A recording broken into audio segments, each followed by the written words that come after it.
¿Qué tal, amigos? Bueno, este es un video que me costó mucho hacer porque, al igual que todos ustedes, estoy por supuesto triste, dolorido, deprimido por el resultado de la final del mundial que se nos acaba de escapar. Pero bueno, duele y al mismo tiempo quizás duele un poco menos que otras finales perdidas como la del 2014, porque bueno, en ese momento era la primera final después de mucho tiempo.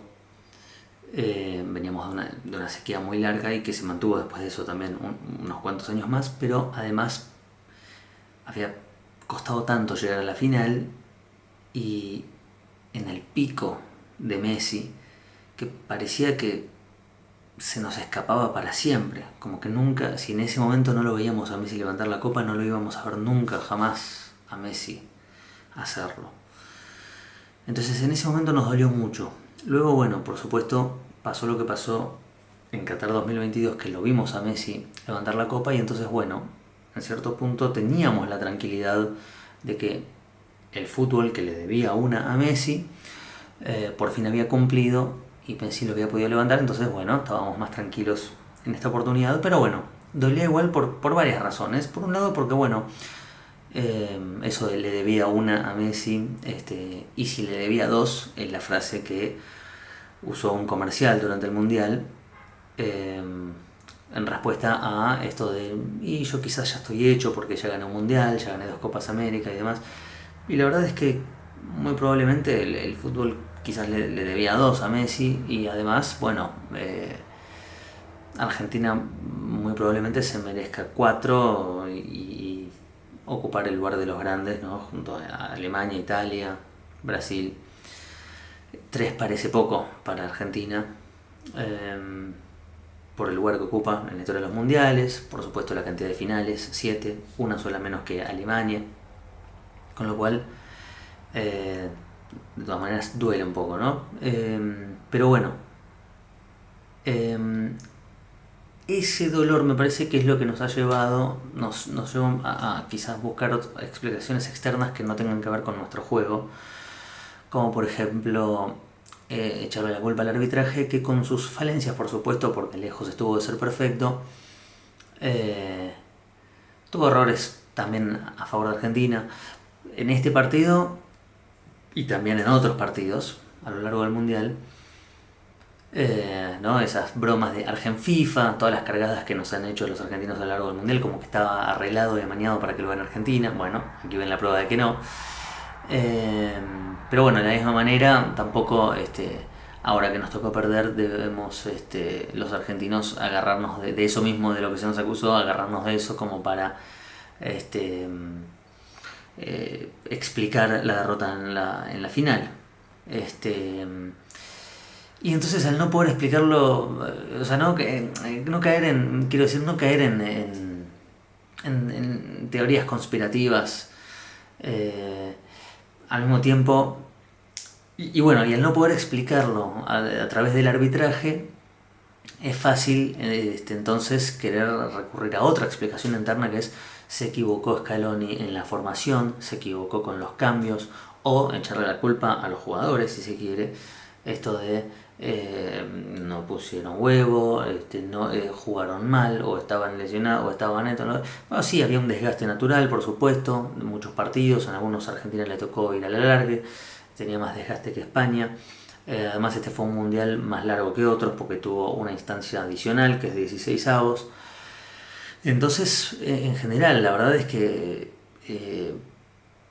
eh, pero bueno, los jugadores dejaron todo en la cancha y el propio Scaloni también, a lo largo del partido fue haciendo distintos cambios, probando por acá, por allá, pero bueno, él mismo también se quedó eh, corto de cambios cuando tuvo que cambiar a muchos defensores particularmente, pero a muchos jugadores que estaban lesionados, cansados, etcétera. Entonces, la realidad es que no se le puede pedir mucho más al cuerpo técnico o o a los jugadores. Y mismo el arbitraje, porque incluso si nos parece injusta la expulsión a Enzo Fernández, eh, que quizás no es tan así, porque realmente esa segunda amarilla está bien sacada cuando va con la patada, con toda. La primera es más discutible porque bueno, es un ademán que le hace el árbitro, pero la realidad es que Enzo ya venía quizás provocando al árbitro y en esa ya el árbitro se cansó y le sacó la amarilla, pero bueno. Pero quiero decir, pero incluso si nosotros nos quejáramos del arbitraje, la realidad es que los datos del partido ahí están. España tuvo 20 tiros, de los cuales 12 fueron tiros a puerta, tuvo el 65% de la posesión contra el 35% de Argentina. El famoso XG, ¿no? Expected Goals, que es una métrica que se usa mucho en el fútbol en un nivel profesional a la hora de hacer mediciones y lecturas tácticas de los equipos, le da a España 2,29, o sea que, es decir, en base a las chances que creó y en las formas en que fueron esos tiros del arco, por lo menos debería haber tenido 2 goles España, mientras que la de Argentina es 0,22, o sea, realmente Argentina tuvo muy poca llegada y las pocas llegadas no fueron al arco y las únicas que fueron al arco, perdón, y no hubo ninguna al arco, no. Realmente la diferencia en los pases, 700 y pico de España contra 300 y pico de Argentina. En fin, los números están ahí, hablan por sí solos y la verdad es que España nos ganó en buena ley. España fue superior y la verdad es que también da bronca también porque, bueno, porque a pesar de lo superior que fue España, con su juego de posesión en el cual no nos permitió casi tocar la pelota, con todo y eso logramos resistir el empate durante casi 120 minutos, o sea, llevamos a España a la larga y ya estábamos cerca de llegar a los penales. Pero bueno, Argentina estaba rogando y rezando por los penales, lo cual es triste porque bueno, eso habla siempre del equipo que está en desventaja, del equipo chico, ¿no? Es el que busca los penales y el equipo que está jugando mejor es el que quiere liquidarlo en el partido y no llegar a los penales, donde las chances y las probabilidades se equilibran más. Pero bueno, la realidad es que España tuvo la posesión, tuvo las chances, etcétera. Entonces nos ganaron de buena ley y hay que reconocerlo, felicitar a España. Pero bueno, sí, es cierto que nos da bronca porque bueno, pensábamos que quizás Argentina se merecía una cuarta para estar a la par de algunas selecciones grandes, pero además pensábamos que Messi se merecía, el fútbol le debía 2 probablemente. Y por otra parte también nos da bronca porque desde un punto de vista táctico es una obra maestra lo de España, pero al mismo tiempo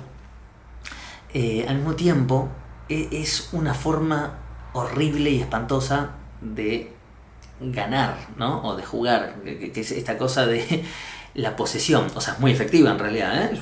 Porque es una forma de defenderse realmente, es la posesión del balón y no permitirle a tu rival tocar la pelota en todo el partido. Es una posesión es una posesión absoluta y cruel que no le permite al rival tener la pelota para hacerte daño. O sea, es la mejor forma de defenderte, porque si pensás, España no tiene grandes individualidades realmente. No es que podríamos decir España tiene los mejores defensores del mundo o el mejor arquero del mundo y por eso nadie le hizo un gol en todo el mundial salvo uno de Bélgica. Esa valla invicta, no, pasa por la posesión, se defiende con la posesión del balón, sí. Y de hecho a Francia no le permitió tocar la pelota en todo el partido. O sea, le ganó en buena ley y con superioridad, pero de una forma muy cruel, ¿no? Porque decimos, Francia era el mejor equipo del mundial, era el más fuerte porque tiene de todo, en defensa espectacular, ¿no? Upamecano salió, el mediocampo espectacular, la defensa y el ataque ni hablar, ¿no? La delantera, Dembélé, Mbappé, Doué, Barcola, Mateta, es una cosa de locos realmente, de locos. De hecho todos pensábamos que Francia era indiscutiblemente la gran favorita del torneo, la máxima favorita, y que estaba destinada a levantar la copa o a jugar la final con Argentina. era una selección arrasadora, avallazadora, que se lleva puesto todo, muy muy fuerte realmente. En cuanto al ataque, brutal, brutal, brutal. Y justamente España, de hecho, los analistas antes del partido españoles veían adelante un partido muy difícil, antes del Francia-España en la semifinal, ¿no? Decían, la vemos difícil,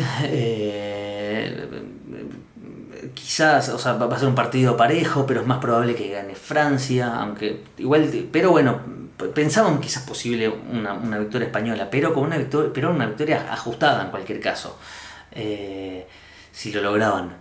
Y sin embargo en la cancha se vio una superioridad de España, que en el marcador se tradujo en un 2-0, porque bueno, lo que hablábamos, a España le falta buenas individualidades y le falta lastimar en ataque, entonces le cuesta llegar al arco y le cuesta efectivizar también esas llegadas y meter los goles, pero al fin y al cabo no le permitió a Francia hacerle daño porque no le permitió tocar la pelota en todo el partido. Y luego en la final con Argentina pasó exactamente lo mismo. España logró una posesión absoluta en la cual no le permitía a Argentina salir de su arco, cruzar la media cancha. Todo muy bien cercado, con las posiciones en las cuales jugaron los jugadores españoles, los rombos que hacían, las formas en las que estaban parados, y al respecto hay toneladas de videos en YouTube de los expertos tácticos que lo explican muy bien, de la forma en la que se paró España. Entonces, una posición tan fuerte que es imposible hacerles partido cuando ellos tienen la pelota todo el tiempo. Pero bueno, sí, molesta, porque bueno, es una forma muy táctica, muy técnica, muy fría y muy defensiva al mismo tiempo de ganar, y de generar superioridad, de ser superior con la posesión, y que además es poco atractivo visualmente, cuando a diferencia de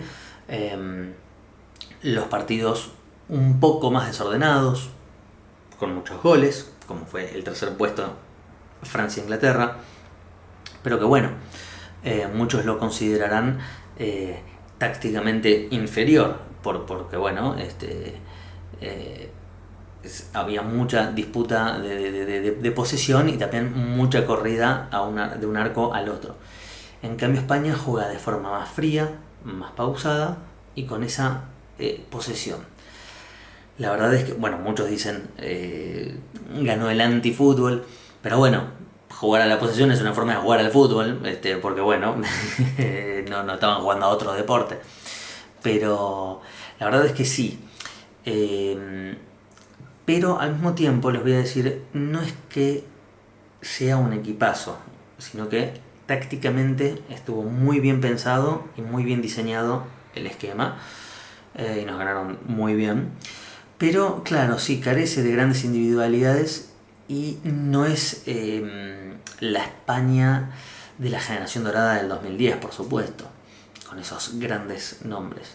Pero bueno, una vez más se demuestra que un buen equipo con una buena táctica es superior a grandes individualidades.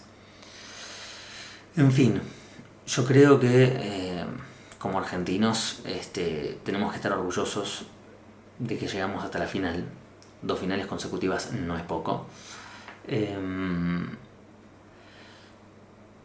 Especialmente teniendo en cuenta que en los últimos mundiales muchas selecciones campeonas no han logrado defender el título y se han ido de forma de una forma muy vergonzosa, estrepitosa, en fase de grupos o en octavos, ¿no? Bueno, ahí tenemos los ejemplos de Italia y Alemania, que son los más claros. Como después de ganar su cuarto título han tenido varios mundiales consecutivos muy malos. Francia es un poco la excepción porque bueno, luego de salir campeón en el 18 llega a la final siguiente en el 22, pero bueno, son una de las grandes potencias dominantes del fútbol en la actualidad. Y Argentina también se consolida como una de las grandes potencias dominantes del fútbol de la actualidad. No es que tuvo un buen mundial en Qatar y después desapareció nuevamente. No, no, no. Sigue estando presente, llegando a instancias lejanas en el mundial. Ahí está, la final. E incluso con un rival tan difícil como el que tenía enfrente, logró llevarlo a la largue y hacerle que le cueste la victoria. Con lo cual yo creo que no hay muchos reproches que hacer. Hay que admitir la superioridad de España en este mundial y particularmente en este partido. Felicitarlos por su victoria en buena hora. Y bueno, si ellos juegan con tan buena posesión y eso logra realmente neutralizar al rival y es tan efectivo ese modo de juego al punto de que es muy difícil lograr ganarle. Bueno, entonces significa que evidentemente se merecen una segunda copa y se merecen acercarse un poco más al lugar de los grandes, ¿no? Evidentemente, sí, España lo mereció más que Argentina y no creo que haya que buscar culpables, que el arbitraje, que Scaloni, que los jugadores, ¿no? Que Scaloni, porque si Scaloni hubiese metido a Lautaro Martínez o si Giuliano Simeone hubiera salido, hubiera entrado, no, pero si metía Paredes, si acaba Paredes, no sé qué. La verdad, Scaloni de hecho hizo muchos cambios a lo largo del partido, intentó varias cosas por acá, por allá. Fue muy difícil, no se logró y realmente España tenía el juego dominado con una posesión total. Es muy poco probable que hubiese cambiado si entraba tal jugador o salía otro, y hacer esas especulaciones no tiene sentido, y es buscar, es intentar justificar lo que sentimos, es intentar, me parece como que sentimos que hay una injusticia contra nosotros, como que nos lo merecíamos a toda costa, por esto que hablábamos, ¿no? De que pareciera que Argentina, al ser una selección grande, realmente quizás se merece tener 4 títulos y Messi se merecería levantar 2 copas del mundo, pero por lo grande que es el jugador más grande de la historia. Pero entonces en eso que nos cuesta aceptar, en esa falta de aceptación que nos cuesta aceptar la superioridad de España a lo largo de este mundial y en este partido, es que intentamos buscarle otras explicaciones, ¿no? No, que si Scaloni hubiera hecho tal cambio, no, debe ser que el arbitraje, o debe ser que los jugadores hicieron mal, y la verdad es que no hay mucho que reclamarle más a nadie. El partido se jugó, España fue superior, y bueno, nos ganaron bien, y yo creo que hay que estar en paz con ello, y agradecerle a Messi por todo lo que hizo por el fútbol y por todo lo que hizo por la selección argentina. Disfrutarlo un poquito más, que todavía un poquito más le debe quedar, no sé si hasta el próximo mundial, pero sí es por lo menos por un tiempito más, y que se pueda despedir en Argentina con su gente. Y bueno, por supuesto empieza una época de recambio, hay que empezar a buscar el recambio de los jugadores, ¿no? Y bueno, sí me parece una lástima en realidad que Scaloni se vaya. Ahora confirmó que se queda hasta diciembre, pero bueno, la verdad es que todos los títulos que nos dio en estos años, llegar a 2 finales del mundo consecutivas, etcétera, la verdad es que no es para menos. Y tal vez sería bueno que ese recambio lo lidere, lo lleve adelante él, pero bueno, es obvio que es un trabajo duro y difícil, y que bueno, arrancar de nuevo todo eso para Scaloni tal vez debe ser una carga muy pesada, y bueno, tal vez no quiera hacerlo, veremos, el tiempo dirá. Pero bueno, amigos, un saludo, eso es lo que yo tengo para decir sobre la final y sobre cómo nos sentimos en este momento. Hasta la próxima.